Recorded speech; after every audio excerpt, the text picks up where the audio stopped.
상반기까지는 주가는 무조건 좋을 것 같은데 올 하반기 주가는 결국 내년에 대한 업황이 중요한데요. 올해 대비해서 내년에 이익이 얼마나 늘어나는지가 중요한데요. 내년에 이익이 올해보다 조금 줄어들 거라고 전망하시는 분들도 적지 않습니다. 네. 이제 그렇게 되면 주가는 내리겠죠. 여러분 안녕하세요. 경제한방입니다. 삼성전자와 하이닉스가 역대급 영업이익을 발표하면서 정면 충돌했던 하루였습니다. 주가 상승폭에 있어서는 하이닉스의 승이라고 평가를 할 수 있을 텐데 이 코스피 5천 시대를 이끌고 있는 반도체 투톱 삼전과 닉스의 앞으로의 실적과 전망 자세히 들어보도록 하겠습니다. IT의 신 이형수 대표 나오셨습니다. 네, 대표님 어서 오세요. 네, 안녕하십니까? 네, 1월도 오늘이 마지막 날이네요. 네네, 그러네요. 역대급으로 추웠는데 시장은 정말 역대급으로 뜨거웠던 이런 시장 보신 적 있으세요? 반도체에서 이렇게 뜨거웠던 시장을? 발바닥이 다 타는 줄 알았어요. 그래서 가만히 있었습니다.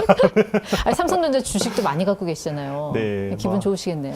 아, 네, 뭐 항상 또 시장이 너무 좋으면 기쁘다가도 네. 이제 저 같은 사람들은 또 혹시나 또 너무 과열돼 있는 거 아닌가 또 걱정하고 또 오히려 또 빠져 있을 때는 또 용기를 좀 더 내야 되는데 네. 또 그게 쉽지는 않죠. 항상 그런 마음으로 살아가고 있습니다. 대표님뿐만 아니라 아마 반도체 주식을 들고 계신 모든 분들의 공통된 마음이 아닐까 싶어요. 일단 어제 그 컨퍼런스 콜이 있었잖아요. 한 가지 특이했던 거는 하이닉스가 예정됐던 일정을 연기하면서 삼성전자 컨콜보다 1시간 일찍 기습적으로 들어간 거. 이거 빅피처라고 봐야겠죠? 네, 맞습니다. 일단 원래 SK하이닉스 실적 발표하고 컨퍼런스 콜 행사가 원래는 1월 21일 예정이 돼 있었거든요. 그런데 이제 삼성전자가 어제 1월 29일 10시 행사인데 딱 9시로 1시간 전에 배치를 한 거죠. 그럼 네. 뭔가 한 방을 터트려야겠다라는 게 있었던 것 같아요. 삼성전자에 앞서서. 맞습니다. 뭐가 있었습니까? 그렇죠. 이제 일단은 1등 메모리 사업자잖아요. 삼성전자가. 약간 그 행사를 좀 김을 빼려는 그런 의도도 있었던 것 같고요. 그리고 하이닉스가 또 발표한 내용들 자체가 너무 좋았습니다. 숫자도 너무 좋았는데 네. 이제 향후 하이닉스가 그리는 어떤 사업에 대한 전망들이 너무 좋았기 때문에 네. 어쨌든 뭐 둘 다 주가는 긍정적이긴 한데 예. 하이닉스 주가가 훨씬 더 좀 강하게 올라가는 흐름을 보였습니다. 그러니까 NXT 시장, 그러니까 넥스트레이드 시장에서는 거의 8% 이상 오르지 않았어요? 하이닉스가? 네, 맞습니다. 네, 일단 그럼 주가 상승폭에서는 하이닉스가 이겼다. 네, 맞습니다. 이게 냉정한 거죠. 네, 자본주의 시장에서는 결국 주가가 말해주는데 네. 닉스가 일단은 좀 더 유리한 것 같습니다. 아니, 닉스가 앞으로의 전망을 뭐 어떻게 내놨길래 이래요? 시장 반응이? 일단 영업이익률이 중요하거든요. 그러니까 이제 이런 큰 사이클 있잖아요. 테크 큰 사이클에서 보면 이게 보통 이제 사이클이 보통 한 10년 정도가 딱 완성되는 사이클이라고 봐야 돼요. 그래서 우리가 예전에 인터넷 혁명 있잖아요. 그래서 인터넷을 까는데 이게 완성이 되기까지는 10년이 걸렸는데 결국 주가 사이클로 보면 한 그 절반 정도예요. 네. 5년 정도거든요. 그러면 보통 이 5년이라는 투자 사이클에서 보면 한 절반 정도 지나면 이게 변곡점이 항상 생깁니다. 네. 그래서 사이클의 그러니까 초반부 같은 경우는 매출 성장률에 주가가 많이 연동이 돼요.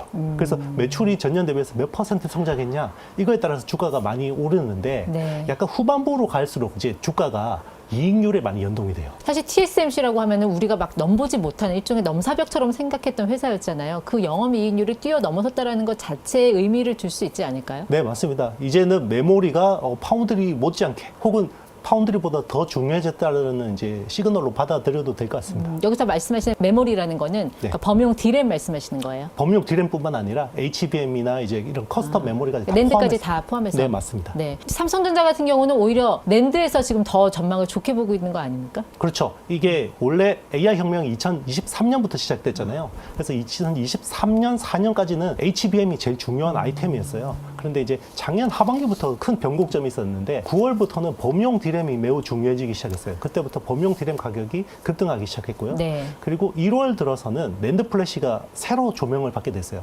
그 이유는 결국 엔비디아 네. 때문입니다. 그러니까 엔비디아가 이제는 약간 추론 기능을 더 강조하기 시작하면서 네. D램보다 낸드 플래시로 약간 더 방점이 옮겨가는? 그렇죠. 이제 원래 AI 인프라에서 D램 대비해서 낸드 플래시 좀 더 덜 중요하게 생각이 됐었어요. 실제로 AI 서버에서 낸드 플래시가 그러니까 SSD라고 하는 스토리지가 차지하는 비중이 1에서 2%밖에 안 됐어요. 되게 낮잖아요. 근데 D램은 계속해서 비중이 높아져 가는 추세였고요. 네. 그런데 이제 그 엔비디아가 기술의 어떤 로드맵을 완전히 바꿨는데 이번에 CES 2026에서 네. 젠슨 왕이 별도로 이제 ICMS라고 하는 새로운 메모리 스토리지 플랫폼을 공개를 했어요. 그게 인퍼런스 컨텍스트 메모리 스토리지라는 건데요. 네. 쉽게 이야기하면 뭐냐면 AI가 이제 점점 더 에이전틱 AI나 피지컬 AI 같은 기능들을 구현하려고 하니까 이 친구가 사람처럼 네. 장기 기억을 해야 되는 역할이 중요해진 거예요. 근데 장기 기억은 우리 사람은 해마라는 데서 담당을 하잖아요. 네. 근데 그동안 AI는 해마의 기능들이 좀 약했어요. 챗 GPT 물어보면 네. 빨리 답변을 하는데 정확도는 네. 떨어졌잖아요. 그렇죠. 한참 이야기하다가 제가 누군지 까먹는 거예요, 이 친구가. 아. 그래서 그 해마의 기능을 하는 거를 ICMS라고 하는 별도 메모리 스토리지를 통해서 만들었고 네. 해마에다가 담겨 놓는 이 데이터를 케이블 캐시라는 컨셉으로 공개를 했어요. 그게 키 밸류 캐시라는 겁니다. 네. 그 엄청난 데이터를 이제는 프로세서 주변에다가 갖다 놔야 되는 이유가 생긴 거죠. 그게 낸드 플래시로 구현이 됩니다. 네. 그럼 결국 이 낸드 플래시, 뭐 디램 합쳐서 메모리 시장이라고 우리가 통칭을 하지만 네. 이게 지금 과점 체제로 돼 있잖아요. 마이크론까지 어떻게 보면 이제 삼각 체제인데 네. 여기서 그러면 가장 이 고지에서 유리한 지점을 선점하고 있는 거는 삼성전자라고 보면 됩니까? 네, 맞습니다. 일단 그 낸드 플래시 전체 점유율이 삼성전자가 30% 중후반대를 차지하고 있어요. 그런데 디램은 딱 메모리 3, 4밖에 없잖아요. 네. 샌디스크도 주가가 최근에 많이 올랐잖아요. 5개월 만에 10배가 났습니다. 와. 그러니까 거기에서 굉장히 많은 플레이어들 사이에서 네. 삼성전자가 제일 높은 점유율을 가지고 있고 그리고 지금 수요가 크게 늘어나는 게 네. 서버에 필요한 SSD라고 하는 솔리드 스테이트 드라이브라고 하는 스토리지 수요거든요. 그쪽을 삼성이 제일 잘합니다. 그 요즘 참 이 메모리 업계에서 또 자주 등장하는 용어가 SSD. 네네. 예전에는 HDD였잖아요. 네네. 이제 SSD로 옮겨가는 거예요. 그러니까 비용은 훨씬 많이 들어도 네. 이게 전력 소모량 이런 거 따지면 SSD가 낫다라는 판단을 하는 건가요, 시장에서? 낸드 플래시에 대한 접근이 일단은 그 작년까지만 해도 앵커님 말씀하신 그 컨셉이었어요. 그러니까 원래 HDD하고 SSD 가격 차가 한 5년 전만 해도 거의 한 10배 차이 났어요. 그러니까 이게 대차기가 너무 SSD 좋은 건 알겠는데 HDD 비해서 너무 비싸니까 안 바꿨잖아요. 최근에 한 2배 네. 정도로 좁혀진 것 맞습니다. 같아요. 그게 2배로 좁혀지니까 이제는 SSD를 쓰면 전기요로나 이런 것들로 충분히 상쇄가 되니까 HDD 대비해서 좀 더 비싸더라도 뭐 사도 충분히 경제성이 있다. 네. 그 컨셉이었는데요. 1월 들어서 젠슨왕이 ICMS라고 하는 컨셉으로 내놓은 그 낸드 플래시에 대한 컨셉은요. 이거는 어떤 가성비 측면보다는 성능에 방점을 둔 거예요. 네. 그러니까 낸드를 마치 우리가 D램을 HBM으로 고부가로 만든 것처럼 낸드 플래시도 이제 고부가 시장이 새로 생기는 겁니다. 그래서 사실 ICMS를 담당하기에 제일 좋은 메모리는요. 최근에 공개된 HBF라는 컨셉의 낸드예요. 그게 하이 밴드위스 플래시라는 낸드인데 네. 이것도 이제 D램처럼 그 HBM처럼 D램을 수직으로 쌓아서 이제 아파트처럼 만드는 거거든요. 그러니까 낸드도 그렇게 한다라는 건데 네. 근데 이쪽 기술이 준비가 안 됐어요. 그러니까 당장은 HBF가 2028년이 돼야지 쓸 수 있기 때문에 네. 그러면 엔비디아 입장에서는 어떻게 하냐면 HBF가 나오기 전까지는 굉장히 비싼 낸드를 가지고 SSD를 쓰겠다는 거죠. 그러니까 AI 성능을 높여주려면 네. 결국 SSD를 써야 된다는 거죠. 맞습니다. 그 전까지는 SSD는 그냥 가성비 관점에서 접근한 거잖아요. 그런데 이제는 기능 때문에 반드시 써야 되는 관점이면 주식시장 입장에서는 이제 멀티플을 그러네요. 다르게 봐야죠. 그러니까 리레이팅 될 수 있다. 맞습니다. 그러니까 장기 그 기억을 위한 별도의 메모리가 필요한데 그게 SSD이고 네. 그거를 통해서 이제 삼성전자나 SK하이닉스는 한 번 더 주가가 좀 도약할 수 있는 그런 발판의 기회가 됐다. 이렇게 네, 보면 맞습니다. 되나요? 그러니까 낸드 플래시에서 아주 고부가 시장이 생긴 거예요. D램에서 HBM이라는 명품 시장이 새로 생긴 거잖아요. 네. 낸드에도 이제 그런 시장이 새로 생기는 겁니다. 근데 이제 콜드 데이터 저장한 데는 주로 HDD를 많이 썼잖아요. 네네. 그것도 이제 SSD로 바뀌는 건가요? 그렇죠. 그쪽은 이제 보통 그 낸드도 종류가 여러 가지가 있거든요. 그래서 낸드가 보통 데이터 셀 하나의 1비트를 저장할 때는 싱글 레벨 셀이라고 해서 SLC라고 합니다.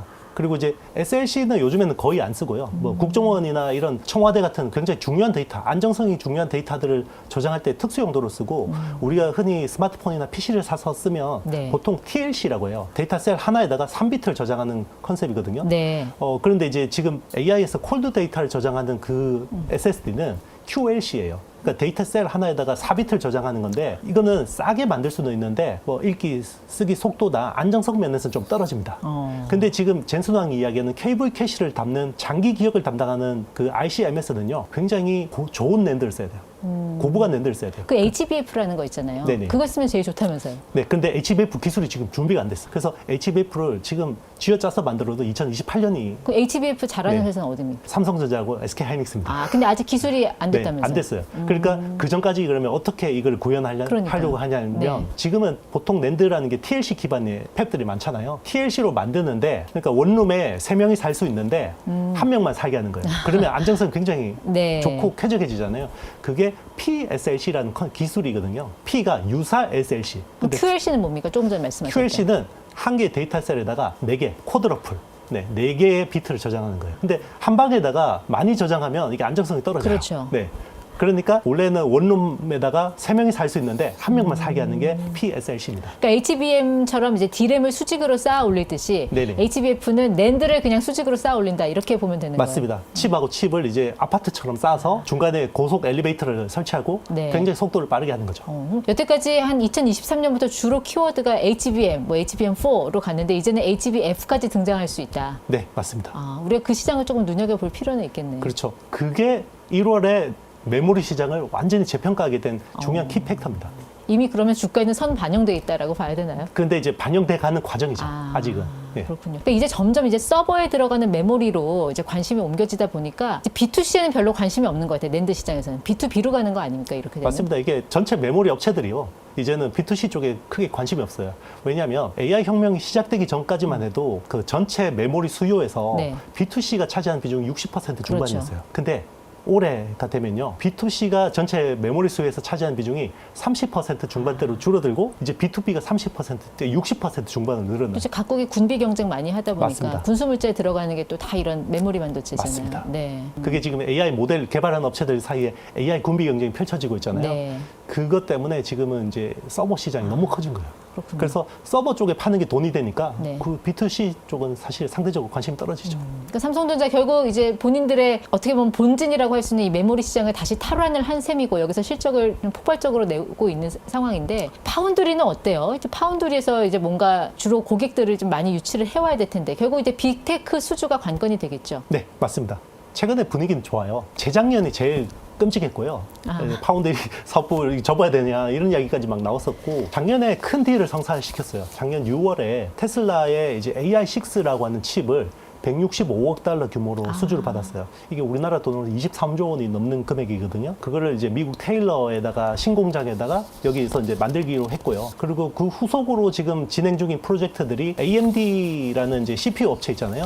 AMD의 2나노 CPU를 삼성 파운드리에서 생산하려고 지금 개발 중이고요. 그리고 이제 삼성 파운드리가 원래는 자기네 엑시노스라고 하는 캡티브 물량 빼고 가장 큰 고객이 원래는 퀄컴이었어요. 네. 근데 퀄컴이 2022년에 삼성 파운드리에서 크게 문제가 생겼잖아요. 그때 GOS 사태 기억나십니까? 기억납니다. 네, 게임 옵티마이제이션 시스템이라고 해서 이게 게임 돌리면 열이 많이 나니까 그러니까 반려 이슈가 있었던 거죠. 반도체 성능을 떨어뜨린 거예요. 그 이슈 때문에 그때 퀄컴이 100% 다 TSMC로 넘어갔었고 이게 이제 4년 만에 다시 거래가 재개되는 거예요. 네. 그래서 삼성 파운드리가 지금 뭐 분위기는 좋습니다. 결국 빅테크가 잘해야 우리 반도체도 좋아지는 거잖아요. 이번 달부터 이제 빅테크 실적 시즌 들어가지 않습니까? 곧 미국 같은 경우는. 네, 맞습니다. 일단 지금 빅테크들이 줄줄이 실적 발표를 하고 있는데요. 여기서 나오는 거는 결국 AI, 캐펙스라고 하는 자본 지출을 더 늘리겠다. 네. 이제 AI 캐펙스를 늘리겠다라는 건 결국 반도체 더 많이 사겠다는 거거든요. 그래서 우리 메모리 업황에는 굉장히 좋은 흐름들을 지금 보여주고 있는 거고요. 그리고 이제 중요한 거는 미국의 반도체 장비 업체들, 예. ASML뿐만 아니라 램리서치, 어플라이드 머티리얼즈, KLA 뭐 이런 회사들 계속 실적 발표를 하는데 굉장히 지금 분위기는 좋은 것 같아요. 그래서 네. 투자가 점점 더 많아질 것 같다. 그렇죠. 네, 그래서 우리 소재, 부품, 장비도 좀 기대를 해볼 만하지 않냐 이런 좀 기대감도 있습니다. 그러니까 삼성전자가 파운드리에서 실적을 내려면 결국 이 빅테크 회사들을 고객으로 수주하는 게 관건이잖아요. 마이크로소프트는 요즘 어떻습니까? 이렇게 오픈 AI하고 거의 깐부잖아요. 네네. 근데 오픈 AI가 요즘 제미나이한테 너무 밀리고 있어서 마이크로소프트 실적이 잘 나올까요? 이번에 뭐 마이크로소프트 실적은 좀 이제 지금 실망스러워서 그 뒤로 주가 흐름은 좀 별로 좋지는 않습니다. 근데 이제 사실 뭐 실적 그 자체도 그렇지만 앵커님 말씀하신 대로 오픈 AI하고 깐부인데 오픈 AI가 지금 제미나이한테 너무 밀리고 있어요. 특히나 제미나이가 3.0 모델을 공개한 이후로 오픈 AI에서 제미나이로 지금 그 고객들이 이동하는 속도가 굉장히 빨라지고 있거든요. 그러면 마이크로소프트도 당연히 이제 오픈 AI 영향을 받을 수밖에 없는데 여기에 대한 돌파구로 이제 결국은 마이크로소프트도 자체 설계 칩인 이제 마이야 200 예. 그리고 이제 코발트 같은 이런 자기네들 ASIC이라고 하죠. 주문형 자체 설계한 칩들을 더 많이 써서 구글처럼 네. 그 소프트웨어 스택이나 하드웨어 스택들을 좀 더 이제 수직 계열화하는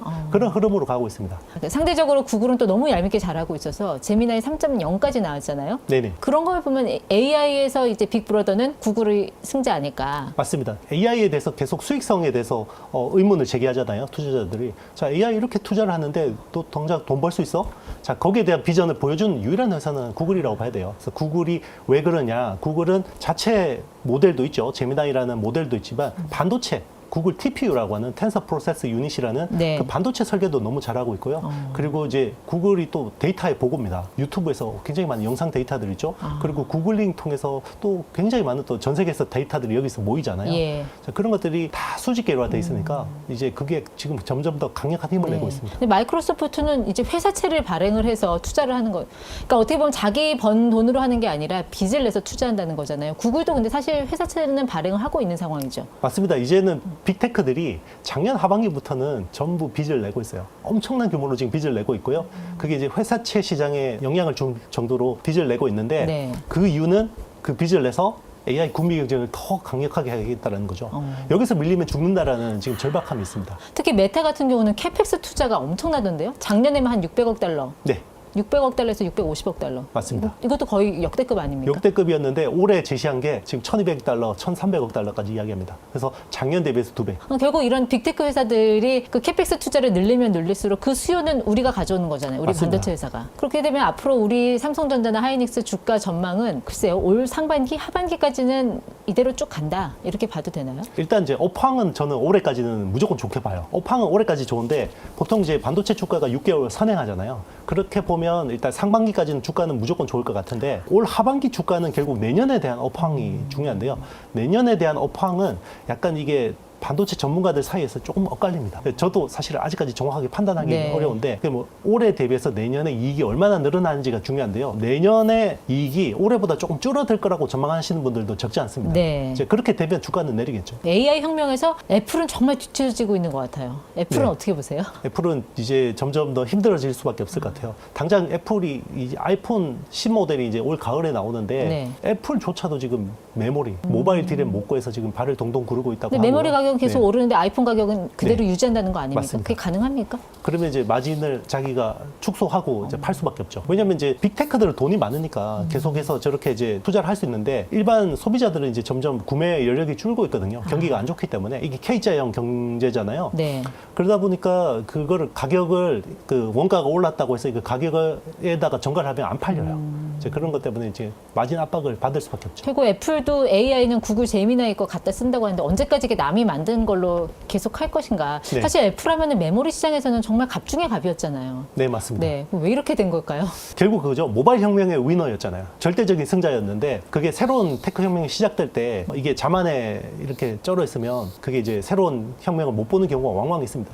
예전에 마이크로소프트나 인텔 같은 경우도 PC 시대에 너무 달콤했잖아요. 위너였기 때문에. 그런데 모바일 혁명, 스마트폰의 등장을 굉장히 과소평가해서 그때 네. 굉장히 고생을 했죠. 그래서 마이크로소프트가 모바일 혁명에서 실기를 했기 때문에 AI 혁명은 놓치지 않겠다. 이런 게 있었죠. 결국 지금은 모바일 디램 전쟁으로 가고 있는데 이 모바일 디램 같은 경우는 하이퍼 클라우드, 하이퍼 스케일러들이 다 지금 가지고 가는 상황이어서 네. 앞으로 이 수급은 계속 이렇게 부족한 상태로 가나요? 아니면 삼성전자나 닉스가 증설을 하면 또 네. 상황이 달라질까요? 지금 열심히 증설하고 있는데요.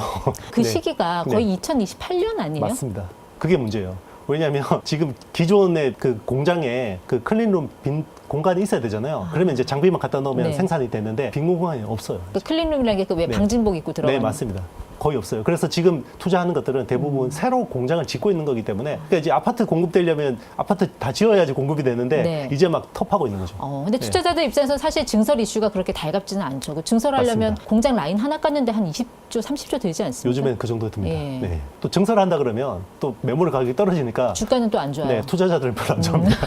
일단 반도체 대장주들은 너무 잘 나가고 있는데 그 온기가 이 소부장 업체들까지 가요. 이제 사실 코스닥 요즘 뭐 삼천스닥 얘기도 나오는데 소부장도 우리가 관심을 가질 만한 종목들이 꽤 있지 않습니까? 네, 맞습니다. 지금은 사실 예전 사이클하고 좀 달라요. 예전은 사실 그 반도체 슈퍼 사이클이라고 하면 물량, 이제 Q가 늘어나는 사이클이 대부분이었거든요. 네. 근데 이번 사이클은 사상 처음으로 P, 그러니까 가격이 주도하는 사이클이에요. 항상 반도체 전문가들 불러서 이야기하면 빗 그로스가 어떻고 막 이런 이야기 하잖아요. 맞아요. 요즘에는 빗 그로스 이야기 별로 안 합니다. 대부분 AS 평균 판매 가격 이야기 하거든요. 그래서 1분기 가격 얼마 올렸어요. 2분기 가격 얼마나 오릅니까? 이 이야기가 제일 중요하거든요. 네. 그래서 이번 사태는 굉장히 초유의 그 가격이 주도하는 사이클이기 때문에 투자한다 그러면 가격 떨어질까봐 별로 안 좋아하죠. 그래서 지금은 보통은 Q가 주도하는 사이클이면 이제 공급이 너무 부족하기 때문에 투자를 합니다. 그럼 투자를 하면 그 밑에 있는 소재 부품 장비 업체들이 좋아지니까 네. 같이 갔는데 이번에는 또 K자형이죠. IDM 업체들, 메모리 업체들은 좋은데 그 밑에 이제 소재 부품 장비 업체들은 별로 안 좋은 상황이었거든요. 근데 최근에 이제 또 어쨌든 투자는 해야 되니까 여기에 대한 기대감도 좀 올라온 데다가 저는 그거보다 더 컸던 거는 정부의 정책 의지였던 것 같아요. 코스피 5,000 달성을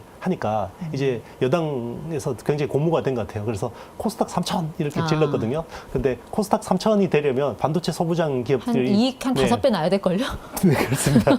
그래서 사실 전체 코스닥에서 반도체 소부장 비중이 한 20% 정도 되거든요. 4분의 1이 바이오잖아요. 네, 맞습니다. 바이오가 25% 정도 되는데 요즘에는 과거하고 좀 다른 게 예전에는 코스닥 쪽에 투자하는 그 펀드들이 보통 패시브라고 해서 딱 시장 인덱스만큼 투자하는 펀드들이 되게 많았잖아요. 맞아요. 예. 근데 요즘에는 액티브 ETF들이 너무 많아요. 근데 액티브스럽지 않은 액티브들도 네. 꽤 있던데. 네. 그렇죠. 그럼에도 불구하고 액티브 펀드 숫자가 워낙 많아서 이제는 코스닥 내에서도 소부장 쪽으로만 이제 이렇게 수급이 가는 네. 그런 펀드들이 많아요. 그래서 최근 코스닥 3,000이라는 캐치프레이즈가 나온 이후로 주가가 굉장히 급하게 오르고 있는데 이번 주만 놓고 보면 거기서 제일 센 것들이 코스닥 내에서 시총 상위 소재 부품 장비 근데 업체들입니다. 이제 특정 종목에 하는 건 너무 리스크가 크다 보니까 리스크 네네. 해지 차원에서 ETF라는 우리 또 좋은 툴이 있잖아요. 네네. 요즘 시장은 정말 ETF가 주도를 하는 것 같더라고요. 맞습니다. 이게 비단 우리나라뿐만 아니라요. 미국에서도 이제 ETF가 전체 수급을 좌우할 정도가 됐는데 작년에 미국에서 그 신규로 상장한 ETF가 444개거든요. 그 중에서 액티브 전략을 채택한 ETF가 78%가 넘어요. 그러면 그 트렌드가 그대로 우리나라한테 오거든요. 네. 그러면 우리나라도 점점 더 액티브 ETF가 많아지고 이제 예전처럼 전체 시장에 자금을 뿌리는 것보다는 특정 영역에 쫙쫙쫙 들어가는 그런 자금들이 많아지니까 네. 지금 이제 시총 상위주들이 굉장히 급등하는 거죠. 근데 소부장 업체 중에서 반도체 쪽에서 전 조금 관심 갖고 보는 게 네오셈 같은 경우는 고성능 SSD 네네. 테스터 들어가잖아요. 네네, 맞습니다. 그렇게 되면 어느 정도 수혜를 볼 수 있지 않을까요? 네, 맞습니다. 이제 그런 회사들이 제일 좋고요. 뭐 이건 이제 제가 주식 추천드리는 건 아니지만 최근에 그래도 주가 흐름이 좋은 회사가 코스닥에서 그래도 1등 반도체 소부장 업체가 리노공업이라고 하는 테스트 소켓 업체입니다. 네. 그리고 리노공업, 이오테크닉스 뭐 이런 그리고 장비 업체 중에서는 원익 IPS, 테스 같은 회사들이 좋고요. 그리고 이제 오사시라고 하죠. 이제 후공정을 외주로 하는 회사, 예. 두산테스나 하나마이크론 그런 회사들 주가가 좋은데 회사의 업황이 뭐 좋아지는 것도 별개로 ETF 수급이 저는 단기적으로는 굉장히 큰 영향을 줬다고 보고 있습니다. 네, 뭐 삼성전자 같은 경우 SSD는 또 아비코전자 네네. 뭐 이런 회사들인데 일단 소부장 쪽은 그래도 투자에 조금은 신중해야죠. 일반 다른 맞습니다. 업체들보다. 예. 그래도 코스닥에서 실적 나오는 거는 반도체 소부장주밖에 없어요. 바이오나 2차 전지나 뭐 다른 로봇 관련주보다는 훨씬 실적이 탄탄하긴 합니다. 네. 그런데 밸류에이션으로 보면 싸다라고 보긴 힘들어요. 근데 사실 코스닥 시장에서 반도체 비중이 20% 언더잖아요, 아직까지는. 네네. 그래도 이제 그러니까 투자자들이 이렇게 이제 개별 기업들 보면 도저히 밸류에이션이 안 나오니까 손이 안 간다고 하잖아요. 그런데 이제 ETF로 사면 내가 분산 투자했다라는 마음에 이제 짐을 내려놓을 수가 있지 않습니까? 네. 그러니까 대부분 ETF로 투자하는 것 같습니다. 그러니까 우리가 이제 1월을 마무리하고 2월로 들어가는 그 길목에 있잖아요. 1월에 우리가 가졌던 그 뜨거운 심장을 2월까지 갖고 가도 될까요? 2월에는 뭔가 조금 수비적으로 대응을 해야 되지 않을까 싶기도 하고 워낙 그 기저효과라는 게 세서. 네, 맞습니다. 저도 좀 이제 2월은 조금 조심하자라는 주의인데요. 그렇다고 해서 이제 이게 사이클이 갑자기 뭐 꺾이거나 뭐 그럴 가능성은 낮아요. 그리고 이제 우리가 흔히 이제 보통 사이클이 꺾이는 구간은 보통 상반기보다는 하반기에 꺾이는 경우가 되게 많거든요. 왜냐하면 상반기는 새로 자금들이 많이 들어와요. 그래서 상반기에 뭔가 이렇게 크게 충격이 있더라도 보통 이제 다시 들어올리는 경우가 많은데 하반기 우리 예전에 뭐 금융위기나 뭐 이런 이제 예전에 닷컴 버블 때도 보면 크러쉬가 나는 건 보통 하반기에 좀 많이 일어나거든요. 네. 그래서 일단은 상반기는 좋게 보지만 1월이 너무 셌어요. 그래서 맞아요. 양시장 다 지금 지수가 20% 넘게 올랐기 때문에 네. 2월은 조금 쉬어간다고 해서 전혀 이상하지 않습니다. 또 설이 있잖아요. 왜 맞습니다. 설 전후로 약간 주식시장 조정받잖아요. 그렇죠. 우리나라 네. 또 그 그 특유의 그 네. 시장의 특성이 있어요. 맞습니다. 사실 설과 주가는 별 관계가 없는 것 같은데. 그렇죠. 그런 것 같은데 이제 왜냐하면 뭐 우리는 쉬더라도 미국 시장은 있는데 그 작년 설에 기억나시는 게 기억나요. 딥시크 딥시크 때문에 작년은 설이 살렸습니다. 우리나라를. 네. 설 덕분에 이제 우리 시장이 안 열려서 맞아요. 시장이 살았는데 그런 충격도 싫어요. 특히나 이제 기관들 같은 경우는 포트 가지고 그 긴 기간 동안 버텨야 되는 걸 싫어하기 때문에 일단은 이제 주식을 팔아놓고 이제 뭐 그런 경우가 좀 많습니다. 네. 리스크 관리 차원에서. 그러니까 2월은 리스크 관리하면서 네. 약간은 보수적으로 대응할 필요가 있어요.